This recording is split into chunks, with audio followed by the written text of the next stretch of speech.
안녕하세요. 공시와 투자 키팩터를 통해 투자 아이디어를 찾아주는 테린이 아빠입니다. 내용 보시고 도움되시면 구독, 좋아요, 알람 부탁드리겠습니다. 당일 이제 IT 관련된 보고서가 꽤 잘 나온 것 같아서 이거를 같이 한번 보시는 게 좋을 것 같다. 이렇게 해서 준비를 해보았고요. KTB 투자증권에서 나온 보고서인데 이 서머리를 보시게 되면은 저도 이제 여러 가지 고민 중에 똑같은 고민을 하고 있는 게 지금 이제 올해 상반기, 좀 길면 올해 하반기까지는 계속 좋을 것 같은데, 결국 이제 정부의 돈을 푸는 것이 줄어들 것이고, 왜냐하면 백신 효과가 점점 나타날 테니까. 그리고 이 소비의 어떤 축이 점진적으로 IT 기기, 집에만 있는 형태에서에 벗어나서 외부 활동으로 이어지게 되면은 IT 수요가 과연 2021년도 대비 2022년도가 이렇게 증가할 수 있겠느냐. 이런 부분들이 항상 고민이에요, 저는. 그러다 보니까 IT를 플레이하는 거는 투자에 대한 사이클에 대한 거 이외에는 단순 수요에 대한 플레이는 상반기에 어느 정도 시세가 거의 다 반영되지 않겠느냐. 하반기에는 2022년도를 생각을 하면은 그렇게 탄력적인 시세를 좀 기대하기도 어렵지 않겠느냐. 이런 걸 좀 많이 고민하거든요. 그리고 스마트폰은 이제 서머리에서 2021년 상반기에 플래그십 조기 출시로 2분기는 비수기다. 그러니까 3월 달에 원래 해야 되는 게 1월 달에 해버렸죠. 그리고 이제 비메모리 쇼티지, 그러니까 지금 시스템 반도체 쪽에서 파운드리에 대한 수요가 높아지다 보니까 이게 쇼티지라 가지고 이 스마트폰의 어떤 출하량이 좀 줄어들 수밖에 없다라는 거죠. 그러나 삼성전자는 자기가 직접 하니까 어느 정도 생산 차질 영향이 가장 적으니 마켓 쉐어를 좀 더 챙겨가지 않겠느냐. 그러니까 삼성전자가 지금 이런 상황에서는 좀 더 유리하다. 뭐 이런 거고, TV는 지금 LCD 패널 가격이 굉장히 강합니다. 왜냐하면 중국 애들이 이 시장을 한 50%를 장악하고 있어요. 시장을 50% 장악하고 있다 보니까 걔네들이 지금 짬짬이 해가지고 가격 컨트롤이 되는 상황입니다.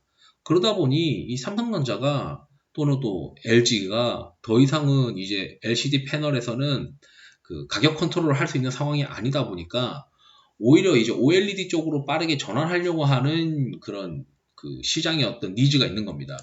그러다 보니까 OLED 관련된 기업들을 자꾸 쳐다보려고 하는 사람들이 많아지는 거죠.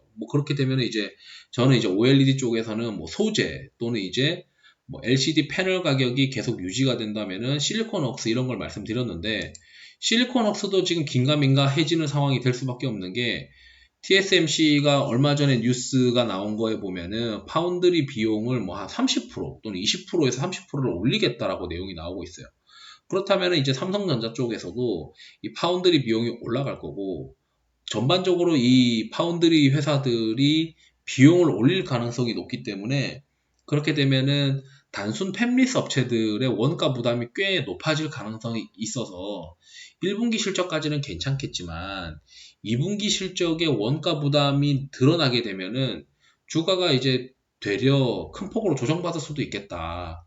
그리고 LCD 패널 가격이 과연 이렇게 계속 상승할 수 있겠느냐.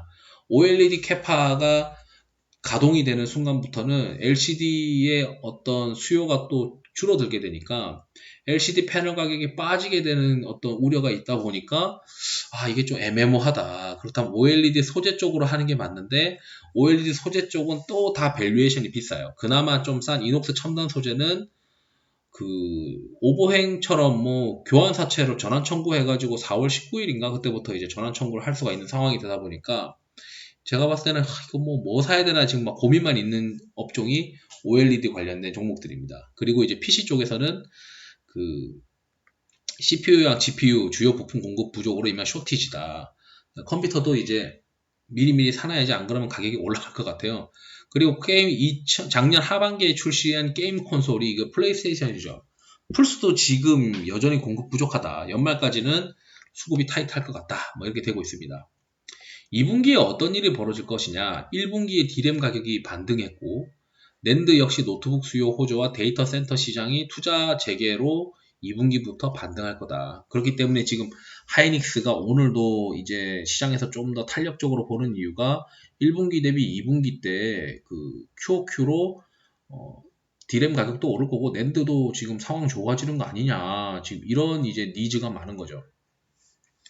거기서 이제 반도체 소재 쪽에서는 그 디스플레이 팹 가동률이 상승하고 반도체랑 디스플레이 팹 가동률이 상승하면서 급등하고 있다. 전년 대비 급증했다. 반면 소재 공급은 대다수 소재 업체가 2020년도 그 코로나 때문에 증설을 미루면서 수급이 타이트한데 원재료 가격 상승으로 소재 판가가 2분기 때 이제 상승시킬 것이다. 그러다 보니까 이제 여기 애널리스트는 탑픽으로 솔브레인 후성 이렇게 보고 있는 것 같습니다.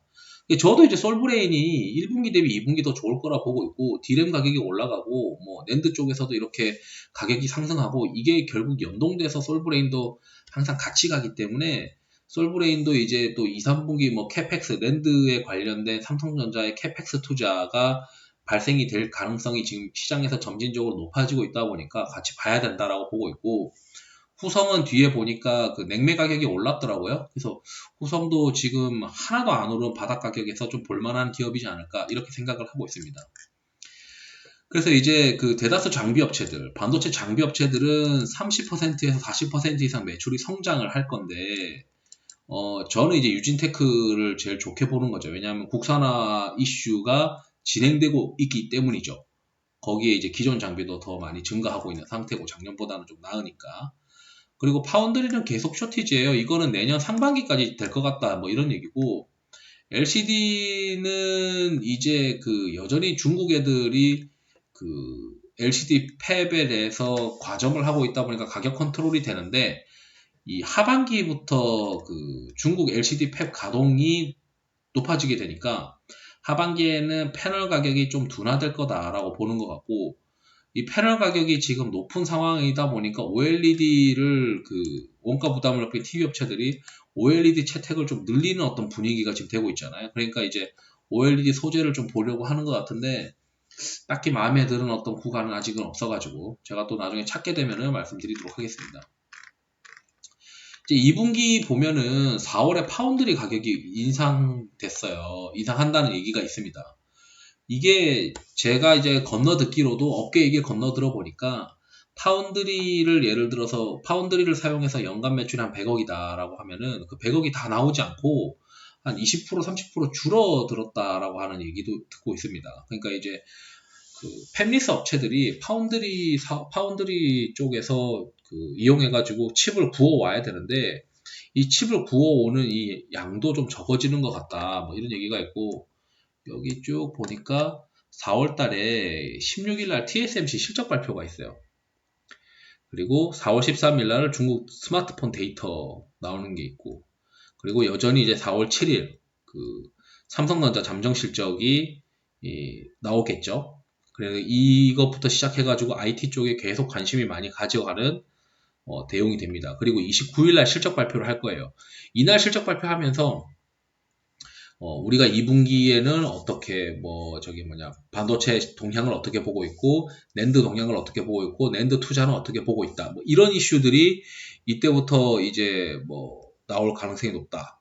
그렇기 때문에 요 29일을 기점으로 해서 반도체 소재 또는 낸드 관련된 소재 업체들이 주가가 또 들썩들썩 할 가능성이 높다라는 겁니다.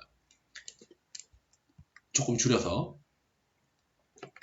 그리고 이제 전 세계 부품은 지금 현재 쇼티지니까 2분기가 1분기 대비 2분기에 과연 출하량이 늘어날 수 있겠느냐라고 하는 의문이 다들 있는 거예요. 그러다 보니까 이제 여전히 쇼티지인 D램이나 2분기에 QOQ로 이제 올라가는 D램이나 낸드 이런 거 순수 플레이 하는 게 좋지. 단순 이제 가전제품들은 조금 슬로우할 수도 있다. 물론 LG전자 같은 경우에는 MC 사업부를 철수해버리니까 밸류에이션이 재평가되는 어떤 이슈가 있으니 여기에서 이제 좀 벗어날 텐데 일반적인 가전회사들은 1분기 대비 2분기에 그 출하량이 좀 줄어들 가능성이 높아 보이는 상황입니다. 그리고 파운드리 가격이 올라간다라고 되어 있는데 이 파운드리 가격이 인상된다고 하니까 파운드리 쪽에서 더 투자를 많이 할 수 있지 않겠느냐 이런 이제 이슈가 생기면서 최근에 이제 서플러스 글로벌 또는 러셀 이런 기업들이 막 날아다니고 있는데 마찬가지로 지금 12인치 가격이 올라간다는 거는 결국 이제 팹리스 업체들의 어떤 실적이 안 좋아질 가능성이 높다. 그렇다면은 지금 우리가 이 1분기 대비 2분기에는 이 팹리스 업체들을 2분기까지 끌고 가는 거는 좀 리스크가 있다. 그러면은 실리콘웍스나 텔레칩스 뭐 이런 기업들도 또는 여러 가지 이제 그 팹리스 업체들은 1분기 대비 2분기 실적이 QOQ로 빠질 가능성이 있기 때문에 조심해야 될 것 같다. 그게 이제 제 생각입니다.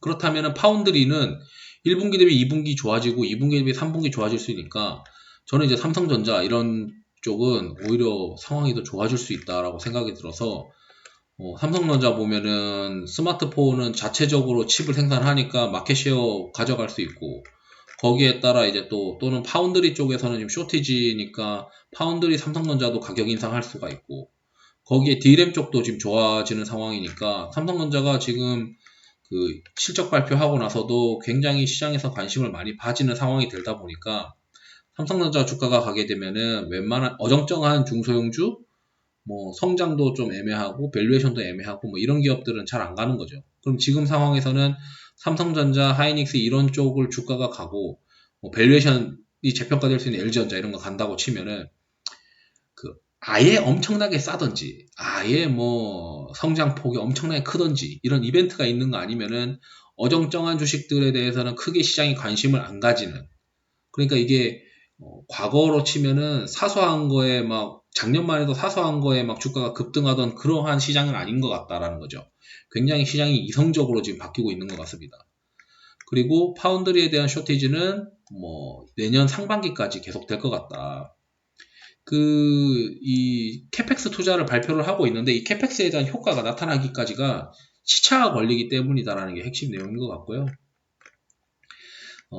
2분기에는 그 세트 업계, 우리가 뭐 PC, 스마트폰, TV 세트 업계는 2분기 때 이제 판가 가격을 올릴 가능성이 높다. 뭐 이렇게 되고 있죠. 그렇지만 각국 정부는 재정 정책이 축소된다라는 건데, 우리가 그동안 꽁돈 받아가지고, 와, 핸드폰 바꾸고, 태블릿 사고, 이런 분도 꽤 많았는데, 미국도 마찬가지예요. 미국도 지금 그러한 이슈가 있었다는데, 재정 정책이 하반기로 가면서 축소된다면은 과연 세트 업체들의 실적이 증가할 수 있을까? 이런 것도 이제 올해 상반기 대비 하반기가 과연 이 매출이 증가할 수 있는 이슈가 있는 것인가? 뭐 이런 이제 우려를 자꾸 할 수밖에 없는 상황이죠. 그러다 보니까 그냥 D램 가격에 대한 쇼티지로 플레이하면서 이것도 2분기까지는 계속 끌고 갈 수 있는데 3분기부터는 좀 주변 상황들을 좀 잘 체크를 해야 될 것 같아요. 과연 이 가전시장 또는 이제 스마트폰 시장 또는 TV 시장 이런 쪽에서 계속 3분기에도 QOQ로 올라갈 수 있는 그림이 나올 거냐. 그렇지 않으면은 캐펙스 투자 위주로 좀 봐야 되지 않느냐. 저는 이렇게 생각하는데 낸드에 대한 캐펙스 투자가 이제 여전히 2, 3분기부터 좋아지지 않겠느냐. 그리고 삼성전자 하이닉스가 반도체 투자 재개한다라고 지금 내용도 나와 있죠. 그러다 보니까 이제 낸드 소재 그리고 여기 이 소재 업종에서는 그 시안 팹이 이제 가동을 한다라고 되어 있어요. 그래서 시안 팹이 가동하니까 낸드 소재 업체 실적이 2분기 때 좋아질 것 같다. 그러면 솔브레인 저는 이제 2분기 좀 좋아지지 않겠느냐 이렇게 생각을 하고 있고 그 장비 업체는 그 셋업 기준으로 장비 인스톨이 집중된 2Q와 3Q의 실적 개선폭이 클 거다. 그러니까 2Q랑 3Q 때 인스톨을 하니까 장비를 셋업하니까 장비 업체들은 2, 3분기 때 끌고 가고 소재 업체들은 2분기 때 이제 낸드 관련된 소재 대응해라 뭐 이런 얘기입니다. 그리고 후성을 이제 또 추천 종목으로 지금 가지고 계시다 보니까 추천하다 보니까 냉매 가격이 좀 올랐기 때문에 지금 이제 후성이 좋아질 수 있다 뭐 이런 얘기를 하고 있는 것 같고요. 인텔에서 그 신제품을 출시하게 되면은 2분기부터는 데이터 센터 업계도 투자가 재개될 거다. 그렇기 때문에 그 D램 수요나 낸드 수요가 증가할 수밖에 없다. 뭐 이렇게 지금 나오는 거죠. 그리고 인텔과 AMD가 차기 CPU부터는 DDR5 지원 예정한다. 그래서 올해 하반기에는 DDR5 관련된 이슈 종목을 플레이해야 될 수도 있어요. 그래서 사실 테크윙은 저는 하반기에 플레이해야 된다 생각하는데 이미 DDR5 관련된 수혜주로 분류가 되면서 상반기에 이미 또는 작년 하반기에 주식을 이미 땡겨 놓더라고요. 다시 또 주식이 좀 쉬기를 바라고 있는데 테크윙 이런 기업들, DDR5 관련된 기업들도 좀 봐야 된다 라고 보고 있고 LGD가 OLED TV 캐파를 증설하고 있고, 여기 이제 TSMC랑 2세대 5나노 공정 양산한다 이건데, 이거는 뭐 큰 이슈는 아닌 것 같습니다. 뭐 애플에서 미니 LED 이거 하면은 뭐 서울 반도체도 시장이 개화되니까 좀 좋아질 수 있다 뭐 이런 이슈가 나올 수 있는데, 일단 좀 더 가봐야 될 것 같아요. 그리고 LGD가 이제 대형 OLED 월 3만 장을 신규 캐파 가동한다 뭐 이런 지금 내용이 있으니까, OLED 관련된 이제 캐파가 어떻게 이제 흘러가고 있는지, 여기 이제 광저우 쪽에서 나타나고 있다. 이렇게 되면은 LCD 가격이 좀 슬로우해지지 않겠느냐. 저는 이제 이렇게 생각이 들고,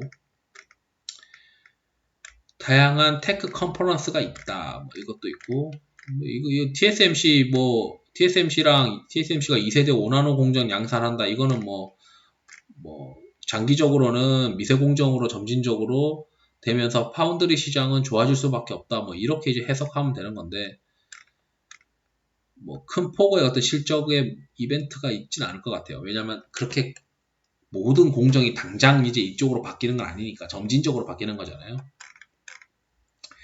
미니 LED는 서울 반도체나 이런 기업들을 좀 관심 가지게 해줄 수 있을 것 같고, 이제 핸드폰 쪽이 좀 재밌는 얘기가 있는데, 핸드폰 쪽에서 이제 MWC가 6월 29일에서 7월 2일 날 나타납니다. 이제 플래그십 출시가 예전에는 3월이었는데 지금 1월로 바뀌었고, 하반기에는 8월이었는데 6월로 바뀌었어요. 그러니까 6월에 MWC에서 폴더블 폰이 나올 것 같다는 거죠.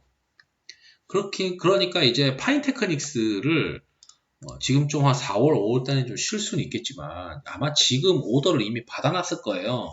6월 달 출시를 가정을 하면은 5월 달부터는 또 오더를 받아서 본격적으로 가동이 되고 있을 테니까, 제가 생각했을 때는 이 폴더블에 대한 어떤 삼성전자의 전망이 파인테크닉스의 주가에 또 영향을 줄 수 있는 시기가 되는데, 그게 핵심이 분수령이 되는 게 6월 달에 MWC일 것 같다라는 겁니다. 그래서 MWC에 앞서서 하반기 플래그십 모델도 6월 달에 이제 라인업을 할 것 같은데, 폴더블 폰 판매량이 2020년도에 200만 대에서 2021년도에서 700에서 800만 대. 그러면 뭐 내장 힌지 있고 외장 힌지에는 뭐 KH 바텍이 있는데, 뭐 내장 힌지에는 이제 파인테크닉스가 있는데, 외장 힌지는 KH 바텍 말고도 또 있어요. 근데 이제 내장 힌지는 파인테크닉스밖에 없다 보니까 이 매출이 이제 거의 뭐 한 3배 이상 증가할 수 있는 어떤 이슈가 있는 거죠. 올해 중으로. 그러다 보니까 이제 이 폴더블 폰이 어떻게 되고, 거기에 중국 애들도 이제 폴더블 폰을 어떻게 이제 출시되고, 이런 것들에 따라서 결국 이제 2022년도에는 폴더블 폰 시장이 어떻게 이제 또 되느냐, 이런 이슈가 또 있기 때문에 내장 힌지를 하고 있는 파인테크닉스는 꾸준히 봐야 된다. 이거를 말씀드리고 싶고, 6월 달에부터 QD OLED 이제 양산을 하니까 뭐 한설케미칼 이런 것들도 이때쯤 전에 해서 한번 좀 괜찮은지 한번 체크를 해보도록 하겠습니다. 요렇게 이제 되어 있고요. 요렇게 이제 반도체 투자 동향도 있고, 여기 낸드 투자 동향도 이렇게 2, 3분기 이렇게 걸쳐서 있습니다.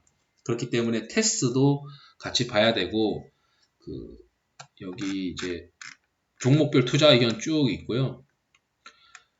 여기서 이제 삼성전자나 다 비슷비슷한데, 여기 딴 데서 좀 찾기 힘든 게 후성, 솔브레인, 유니셈인데, 후성 한번 보도록 할까요?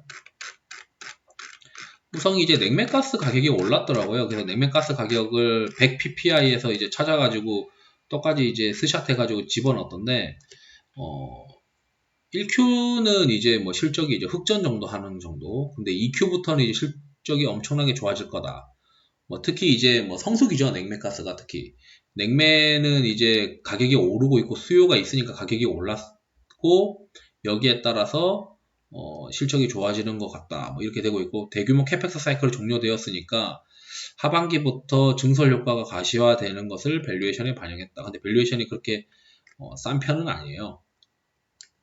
그래서 그 밸류에이션이 좀 정당화되면서 주가가 좀 갈 수 있는 어떤 그림이 될 거다. 그래서 내년 실적이 16배니까 이 내년 실적 16배에 대한 어떤 확인을 하기 위해서는 냉매가스의 어떤 방향이나 이런 것들을 좀 더 봐야 될 것 같은데 올해 연간으로 보면 후성이 좀 턴어라운드 하는 그림이 있을 것 같다. 뭐 이게 이제 이 애널리스트 분의 얘기고, 솔브레인은 이제 비수기에도 불구 반도체와 2차전지 소재 중심 실적 개선세가 여전히 있고 1분기 때 그 QOQ로는 실적이 증가한다라고 지금 나와 있습니다. 2Q부터 고객사 중국 낸드 팹 증설 수혜로 본격적인 외형 성장한다. 그러니까 외형이 이제 성장하는 게 2Q니까 지금부터 봐라라는 얘기인 것 같고요. 그 비메모리 증설에서도 그 GAA 공정을 도입하게 되면은 이 소재 쪽에서 솔브레인 거가 더 많이 들어갈 수밖에 없다. 시가격이 뭐 더 많이 들어갈 수밖에 없다 하고 로직이 있습니다. 그 로직에 따라서 이 애널리스트 분은 이제 탑픽이라고 생각을 하는 것 같고요. 그리고 비메모리 투자에 따라서 그 전공정 장비의 스크러블 수요가 이제 늘어나니까 유니셈 봐라 뭐 이런 지금 얘기하는 것 같은데, 요거는 제가 좀 더 한번 체크를 해보도록 하고, 여기 이제 이 애널리스트 보고서 한번 같이 보시면 좋을 수 있을 것 같으니 애널리스트 보고서 주소도 같이 한번 올려드리도록 하겠습니다. 그래서 저는 뭐 그냥 요 유니셈도 좀 볼만할 것 같은데, 한번 밸류에이션 볼까요? 밸류에이션이 2021년도에 11배, 9배. 유진테크가 더 싸 보이는데? 어쨌든 간에. 뭐, 그렇지만 이제 비메모리 투자에 대한 어떤 그 포션이 좀 있다 보니까 이쪽에 좀 포커싱을 두고 종목을 선정하신 것 같습니다. 한번 쭉 체크해 보시면 되고요. 제가 이제 그 아이디어는 여기 있는 일정들을 고려를 해서 어떠한 투자를 하는 게 좋을까, 그리고 과연 이 IT 소비가 하반기에도 꾸준히 지속될 수 있을까, 이런 것들도 같이 한번 그 생각해 보시고, 만약에 이제 하반기에 IT가 쉬면 그 쉬는 이유가 무엇일까를 미리 좀 예상해보는 어떤, 예상할 수 있게 해주는 자료였던 것 같습니다. 요거 한번 잘 공유를 해서 보실 수 있었으면 좋을 것 같습니다. 이상으로 영상 마치도록 하겠습니다. 투자에 도움이 되시길 바랍니다. 감사합니다.